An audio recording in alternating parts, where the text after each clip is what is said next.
लोकसभा और राज्यसभा से वक्फ संशोधन बिल पास होने के बाद शिवसेना यूबीटी सांसद के संजय राउत ने बड़ा बयान दिया। उन्होंने कहा कि इस बिल का हिंदुत्व से कोई संबंध नहीं है, ये अपने अवैध काम को वैध बनाने के लिए बिल लाए। उन्होंने दावा किया है कि बीजेपी के बड़े नेता हमारे संपर्क में थे कि हम बिल का समर्थन करें। उन्होंने कहा कि हमारे कुछ लोग बाहर थे, नहीं तो उनका भी वोट विरोध में डाले जाते। इस दौरान संजय राउत ने शिवसेना एकनाथ शिंदे गुट पर भी निशाना साधा। उन्होंने कहा कि शिंदे गुट के लोग प्रधानमंत्री नरेंद्र मोदी और गृह मंत्री अमित शाह के चेले हैं और ये लोग डरते हैं।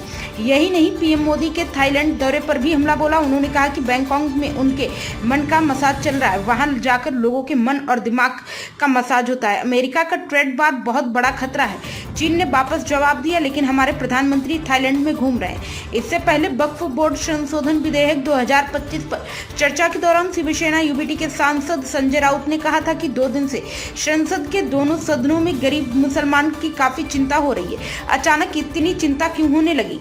मुझे डर लगने लगा है। मुसलमान भी डरे और हिंदू भी डरे कि गरीब मुसलमानों की इतनी चिंता क्यों हो रही है। राउत ने कहा था कि यह बिल जो आप लेकर आए वह लोगों का ध्यान भटकाने के लिए। राउत ने कहा था कि कल ही अमेरिका के राष्ट्रपति डोनाल्ड ट्रंप ने भारत पर 26% ड्यूटी का आक्रमण किया, ध्यान भटकाने के लिए। उसी दिन आप यह बिल लेकर आए।